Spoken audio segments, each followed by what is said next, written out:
Hey there. Welcome to the Pine Island Experience podcast. I'm Joanna Anderson with my husband, Trygve. Each of our episodes will be conversations with fellow Pine Islanders. The goal of our podcast is to share with you our experiences, what we have found to be fun, and what makes the Pine Island experience so unique.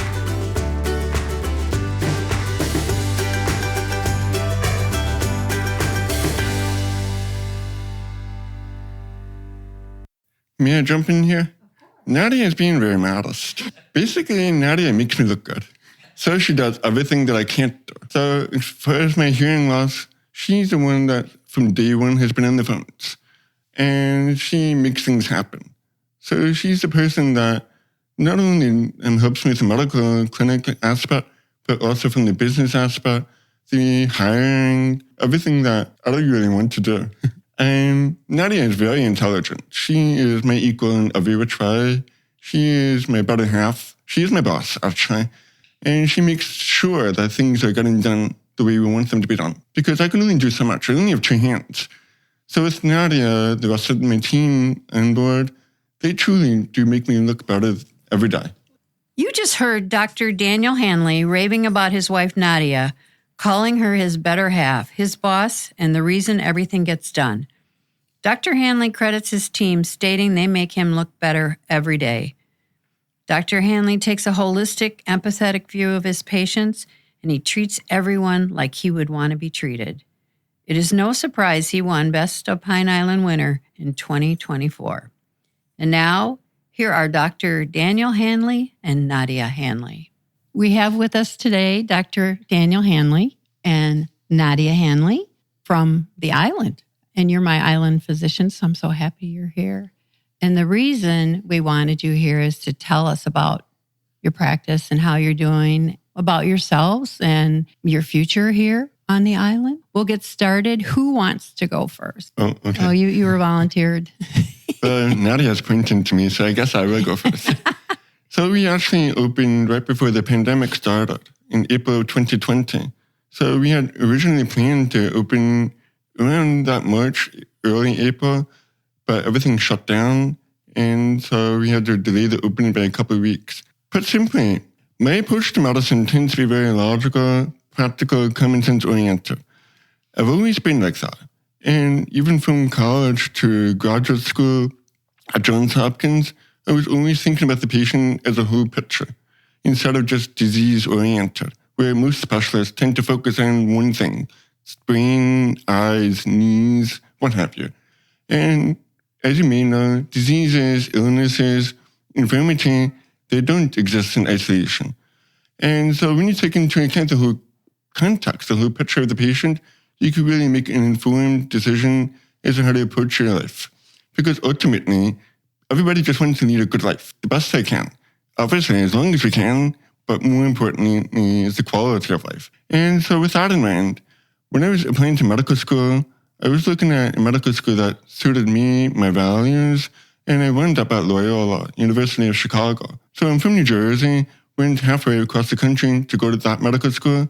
And what they do, I don't know if you know much about Loyola, but they are a Jesuit school. And the Jesuits are a subset of the Catholic tradition where they are very focused on education. They are very holistic, so mind, body, spirit. And I had a great experience there. When I was in Chicago, I met Nadia. Nadia is the love of my life. From day one, we connected instantly. And we share the same values as well. So when we decided to apply to jobs after residency, I was mainly focused on getting a job. So I wound up in urgent care in Philadelphia, New Jersey. Great experience, multiple great experiences. But the problem with urgent care is it's very fast-paced. It's very much problem-focused. Get in, get out. And I enjoyed it, but my main issue is that two things. One, I never got a chance to see what happened to my patients afterwards. So I had no idea if I was even doing a good job, other than the reviews I was getting. More importantly, patients kept asking me to be their doctor. And I couldn't, because in urgent care, you can't be their doctor. You see them, and then that's it. So I went up from Philadelphia to New Jersey.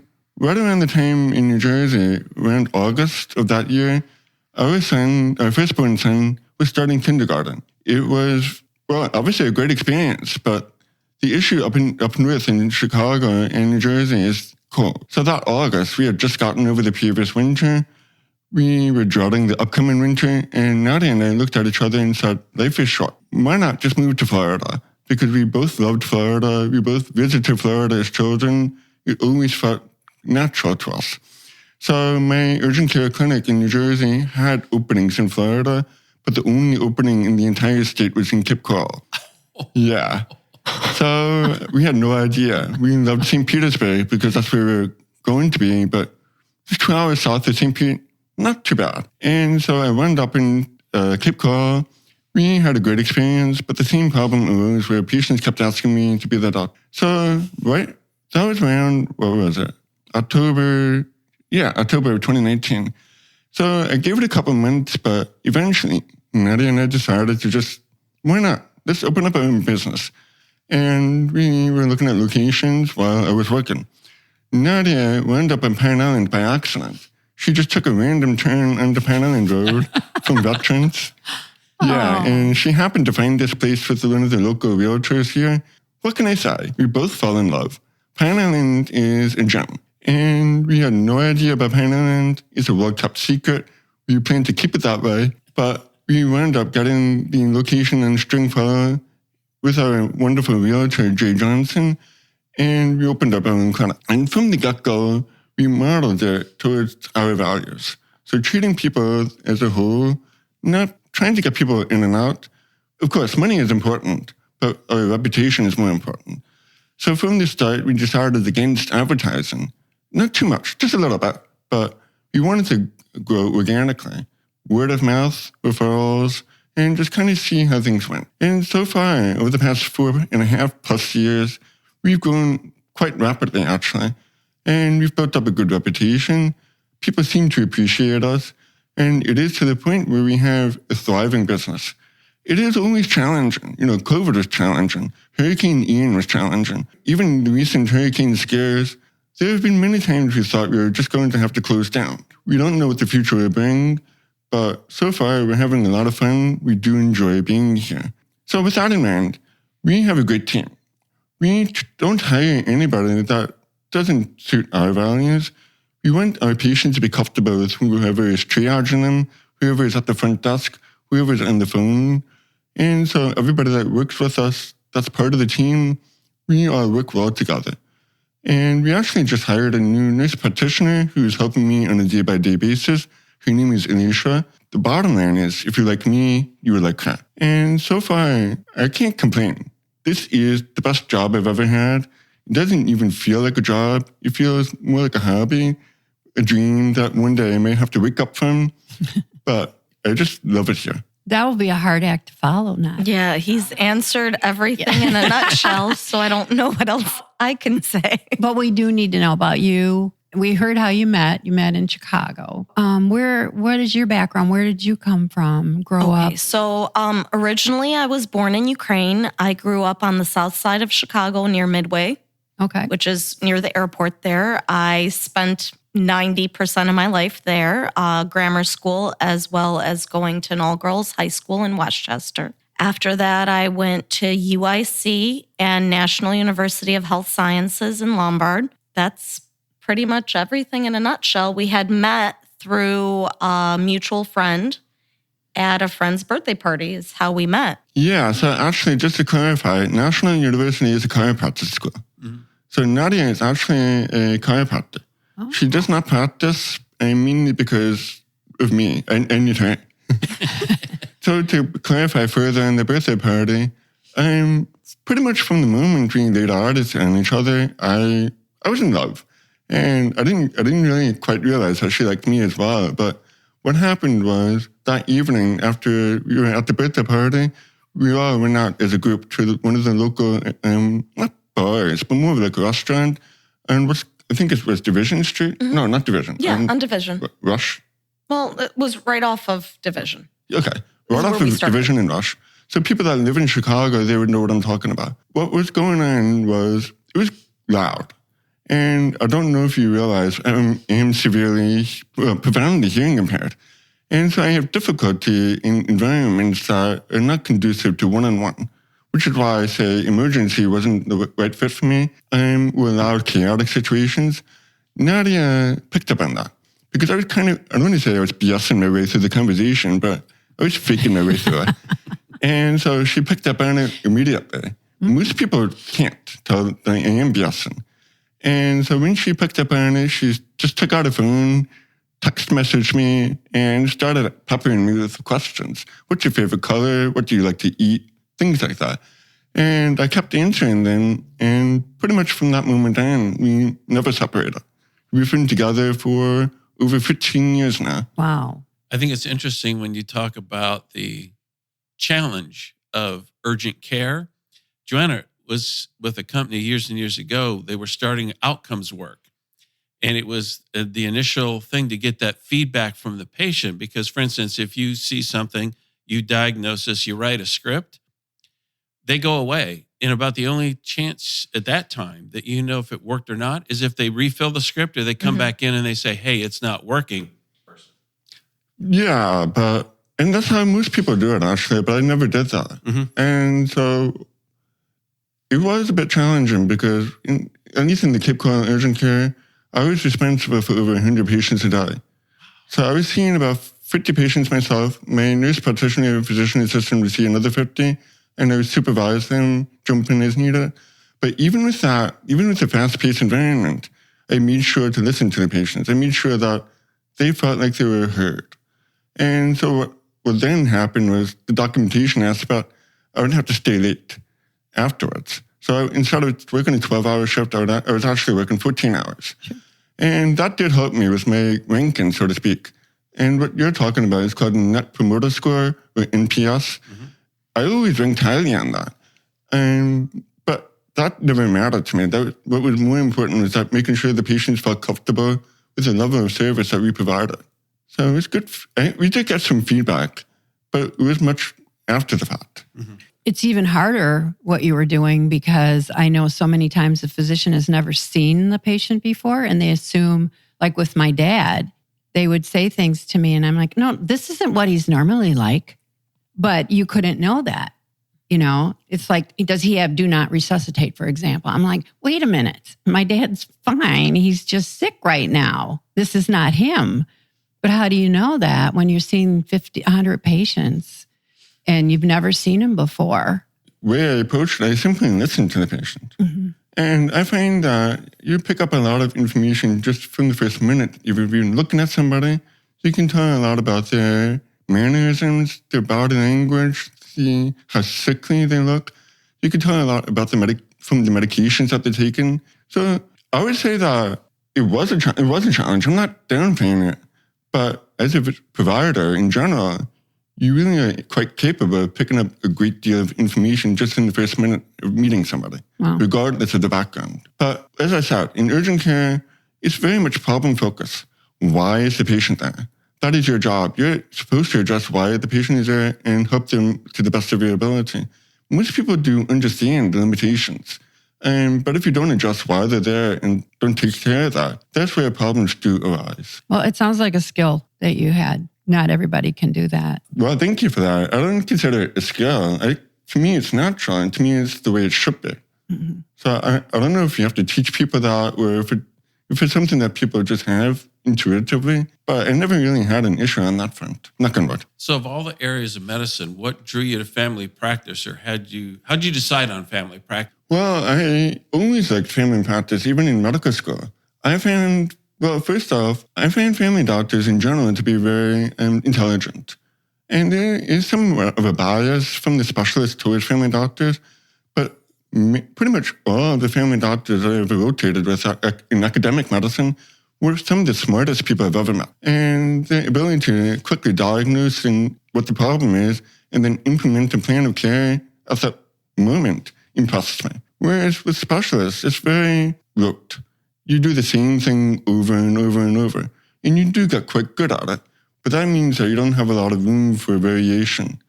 And so when I was rotating with some of the specialists, God forbid something happened that was unexpected, they would just go off the deep end. They would, I don't want to say flip out, but I did encounter unprofessional behavior where there was a bit of deviation and they didn't quite know how to handle it.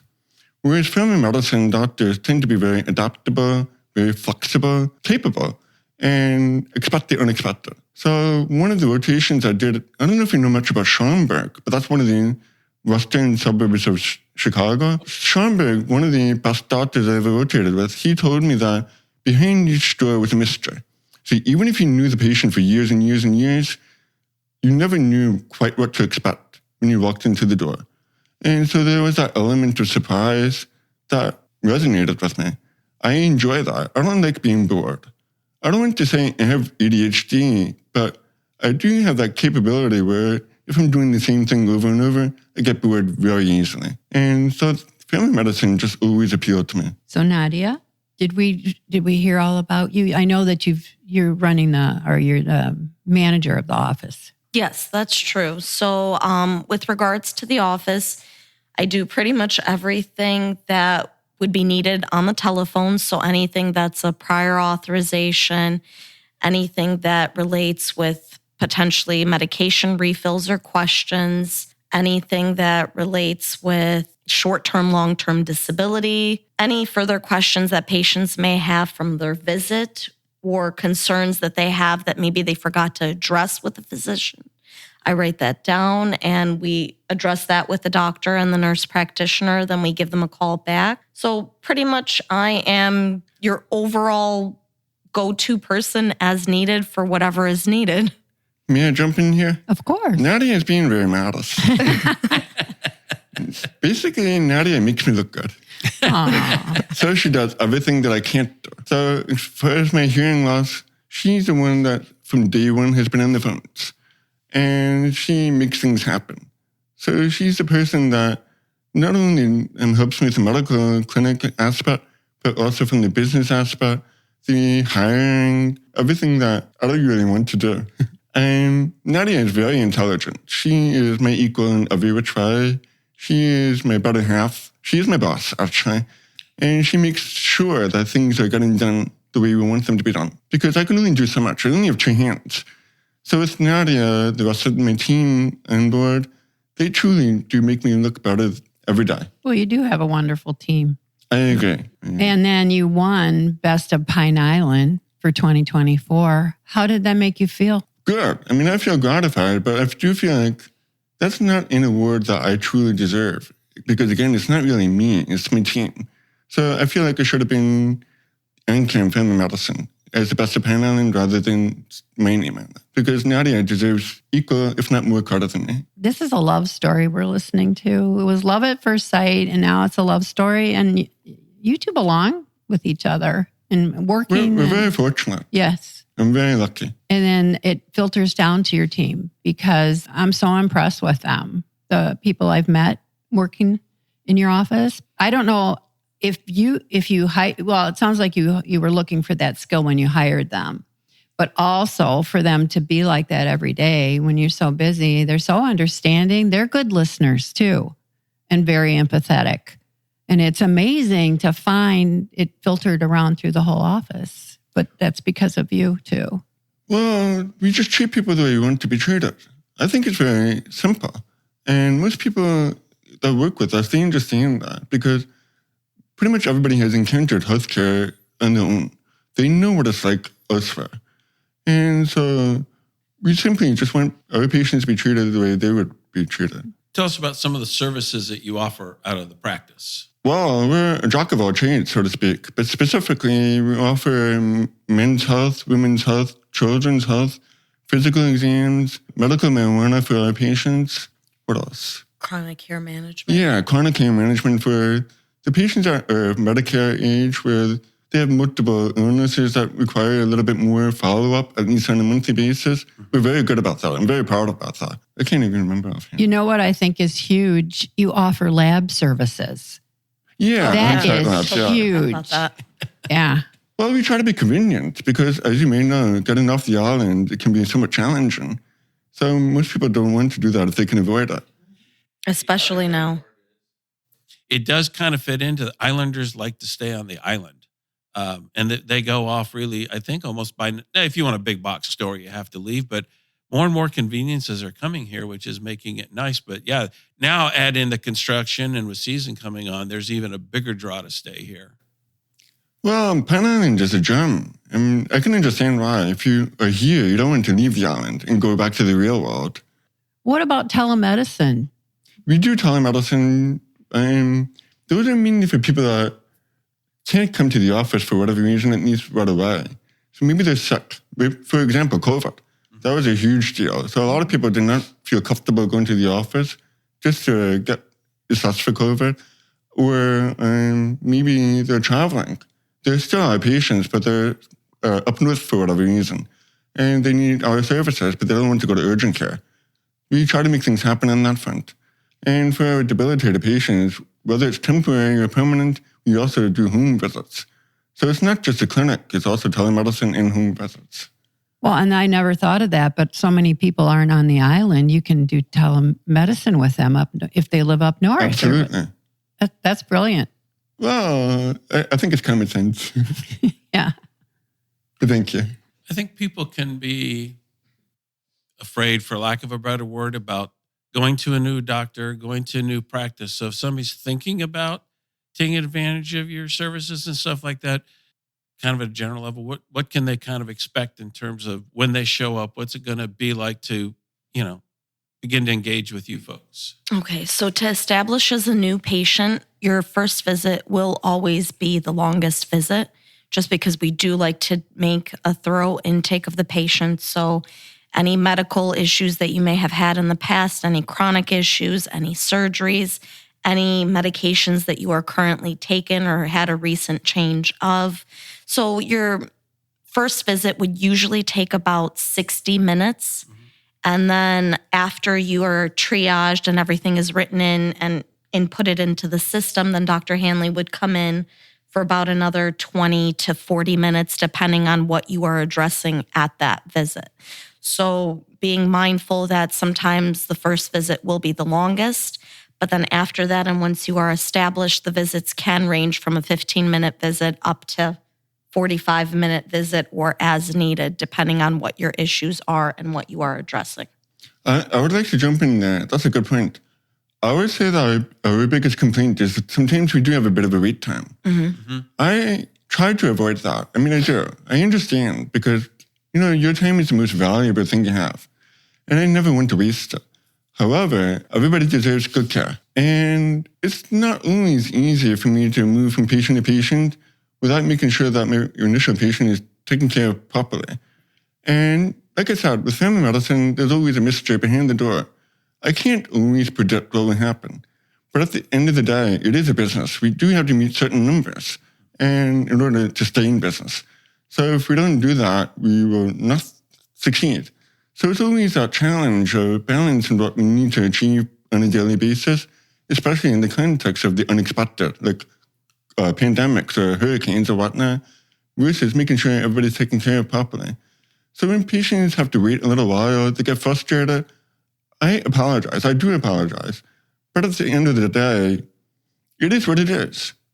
People deserve good care. That's the bottom line. It's so obvious you're never rushed, and people sense that. Yeah. You act like you have all the time in the world when you're talking to someone, and that's pretty rare. Thank you. But again, if I'm one of those doctors that's in and out, that doesn't help anybody. That makes me less satisfied with my quality of care. That makes the patients feel like they're ignored.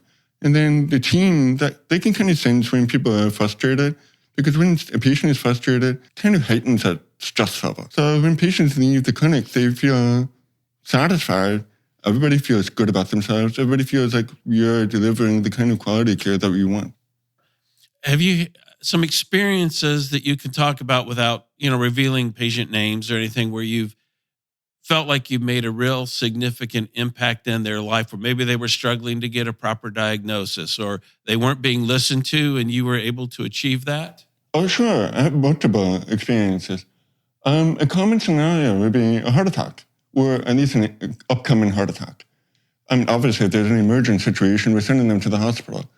But very often, a patient will come in, say, for a physical exam or just a routine visit, and there's something a little bit off. We're doing EKG, and it's saying, maybe there's a little bit some abnormalities there, or some of the blood work comes back a little bit concerning, and we do further testing. Maybe not quite to the level of emergency evaluation, but we do the outpatient imaging, and we say, oh boy, there's something going on there. You should go to the hospital. I've had multiple patients go to, say, health park, and they're pretty much this close to dying. And they never would have known if they hadn't come to us. And so they have come back and said how much they appreciate our willingness to look at them a little bit more deeply, because you never know. And even if it's a couple of extra quality years, that makes a world of difference. Or conversely, somebody has not a mental health disorder, but some sort of anxiety that's actually a post-traumatic stress disorder. They take the time with me and I talk to them. We always try to uncover the underlying problem. How do we resolve the situation day by day, rather than just going directly to pills? Because at the end of the day, medications are just tools. You have the right tool for the right job at the right time. But medications only go so far. So when patients have this chronic post-traumatic stress, that's maybe from childhood, maybe it's from the recent events like the Hurricane Ian, they don't always know quite how to deal with it on a regular basis. After they talk with us, they get that inner strength that they need to get through their day by day. And that is gratifying. That really makes it all worthwhile. Just talking, right? Yeah, because just being there, just listening to them makes a big difference. Because people don't like to feel ignored. They don't like to feel marginalized. They don't want to be miserable. And life is stressful. There's nothing we can do about life, but we can help you with the response to the stresses of life. You find that then helps maybe the patients open up a little bit more? Because I think a lot of people are, by default, they're hesitant maybe to share everything with you that they should. But that concern or that time with them maybe relaxes them to the point where they actually say, hey, maybe I should mention this too, or I'm feeling a little bit off, or maybe that might not have come out. Absolutely. Because usually when patients come in, and especially if they're a new patient, they always have that defense up, that shield up. So it's kind of one of those, how do you say it? Ways of coping, so to speak, where you protect yourself against the stress of the world. When they talk with me, they let down the guard a little bit, and then we can really connect on a deeper level rather than superficially. And that is rewarding. Sometimes, and again, that takes time. You can't just rush that. You're building that relationship. And it's a trust bond. I read about that in your reviews, that they find you very trustworthy. So they'll open up more. Yeah, because my word is my bond. If I can't keep my word, then what good am I? And if I say I'm going to do something, we got it done. This is one of those areas where my team really helps me. We make things happen. And yeah, trust is a huge deal. And I think that's one of the things that may be lacking in medicine in general. How do you know who to trust? There's so much information out there. There's a lot of misinformation. And I try to be a somewhat objective, reliable, consistent source of information. Now, whether or not people always agree with me, that's a different story. But at the same time, they can at least understand and respect my point of view. Do they ever change their mind when they say no? And then did they ever come back and say, I thought about it? I need to do this? Not always, but I'll give you a good example. Vaccines. Vaccines are, I don't want to say they're controversial. To me, it's not a controversial issue. I am pro-vaccine. But a lot of people are very and understandably concerned about the side effects, the stuff that's in the vaccines, over-vaccinated little babies, and the new vaccines that are coming out, what's the long-term impact? I understand all of that. And so I never make anybody do anything, but I try to go at their own pace. And what it really comes down to, it's your body, it's your choice. And you should at least make a well-informed decision. Are there things about the practice that we should have asked you this morning that you want to talk about that maybe we've not asked you about? I think you've Pretty much. I would like to maybe clear up some misconceptions about insurance. Insurance is a huge deal. We do accept self-pay patients, but when patients come in and they say we don't accept their insurance, that bothers me. Because it's not that I don't accept insurance. Insurances don't always accept me. Correct. And that semantics is a little bit, to me, it's important to make that distinction because when I apply to insurances, for example, United Healthcare or Blue Cross, I'm applying to everything that I can get into because I am a businessman. I want patients, I want customers, I want repeat business. And insurances will decide whether or not to let me into certain plans because they would say, oh, for this plan, we have too many doctors, so we don't need you. And for MyBlue, I tried to get into MyBlue, but I can't. So I feel like the bad guy when they say, I don't accept their insurance, but it's not, I don't want to say it's not my fault. Maybe I could play the political game a little bit better, but I don't know what more we can really do because they give me permission to join the networks. And so I would say insurance is a big one. What else have we not covered? We try to be available. And even if we don't always answer the phones right away, when patients call us, and especially if they call us repeatedly, it's not that we're ignoring anybody. We will get back to them. But sometimes, believe it or not, 20 patients will call at one time. Right. And we only have so many people answer the phone calls. So I don't want patients to feel like we're ignoring them when we can't answer the phones right away. We usually get back to them by the end of the day. We are held accountable. Worst case scenario, stop by. We're good in person. And speaking of availability, what are office hours, days a week, etc.? So I am in the office. Tuesday, Wednesday, right now. It's always subject to change. But Tuesdays, Wednesdays, Thursdays, I'm in the office between, say, 9, 6 o'clock. Mondays and Fridays, I try to do some home visits and see people, make it a little bit more flexible, because I do feel like home visits are important. But, of course, if I'm in the clinic, I can't do home visits. My nurse practitioner is there pretty much every day. So she's there usually, I would say, 9 to 5, maybe 8 to 4 on Tuesdays, Wednesdays, Thursdays, because I'm their leader. So we complement each other very well. So you expect banker's hours during the week. And normally contact is through phone or in person or preferences there? Preferences, we do prefer people leaving a voicemail with their name and their good callback number. Obviously, we will try getting in touch with you within 24 hours of the missed call if we do have one. If you cannot pick up the phone, obviously, please give us an email shout out to hello, HELLO, @ANCURAM.com. And we will respond within 24 hours as well for any emails. Oh, by the way, that is another common question we do get, is what is Ancuram? So Ancuram means our family. And, family medicine, I'm all about family. That's why I am who I am, because of my family.